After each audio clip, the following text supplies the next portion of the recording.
તાજેતરમાં બગદાણા ખાતે બનેલી ગંભીર ઘટનાને લઈ ગારિયાધાર સમસ્ત કોળી સમાજ દ્વારા મામલતદાર કચેરીએ આવેદનપત્ર રજૂ કરવામાં આવ્યું હતું। બગદાણા વિસ્તારમાં નિર્દોષ વ્યક્તિ નવનીતભાઈ બાળથિયા પર થયેલા જીવલેણ હુમલાના બનાવને લઈને સમગ્ર કોળી સમાજમાં ભારે રોષની લાગણી જોવા મળી રહી છે। સમાજના આગેવાનો દ્વારા આપવામાં આવેલા આવેદનપત્રમાં નવનીતભાઈ બાળથિયા પર હુમલો કરનાર ઇસમો સામે તાત્કાલિક અને કડક કાર્યવાહી કરવાની સ્પષ્ટ માંગ કરવામાં આવી હતી।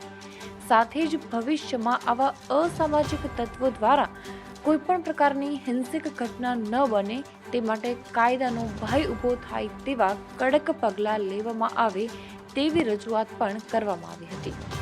સમાજના પ્રતિનિધિઓએ જણાવ્યું હતું કે નિર્દોષ નાગરિક ઉપર થતા હુમલાનું આ સમાજ માટે અત્યંત ચિંતાજનક છે અને આવા બનાવોને પ્રશાસને ગંભીરતાથી લઈ પીડિતોને ન્યાય અપાવવો જોઈએ।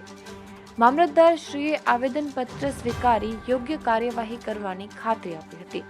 રિપોર્ટર ફારૂક વિલખિયા, અમરેલી। બગદાણા નવનીતભાઈને ન્યાય નહીં મળે ત્યાં સુધી આ લડત ચાલુ રહે। આજે અમે મામલતદાર ઓફિસે આવીને મામલતદાર સાહેબને સમસ્ત કોળી સમાજ બધા કોળી ભેગા થઈને આવેદનપત્ર આપીને અમે આ જ્યાં સુધી ન્યાય નહીં મળે લડત ત્યાં સુધી અમારી લડત ઠેઠ લગીને ચાલુ રહેશે અને ન્યાય મળે।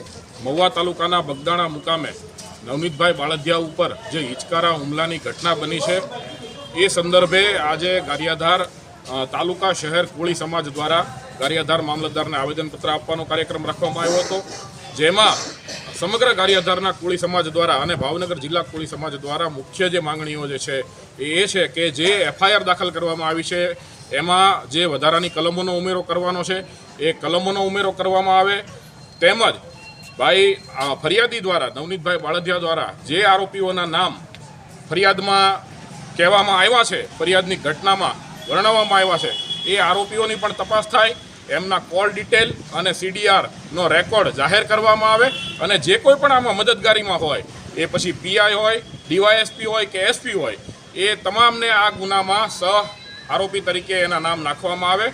આ અમારી મુખ્ય માંગણી છે। બીજું કે આ સમગ્ર ગુનાની તપાસ હાઈકોર્ટના નિવૃત્ત જજની અધ્યક્ષતામાં SIT બનાવીને કરવામાં આવે તો જ આમાં કોળી સમાજને સંપૂર્ણ ન્યાય મળ્યો ગણાશે।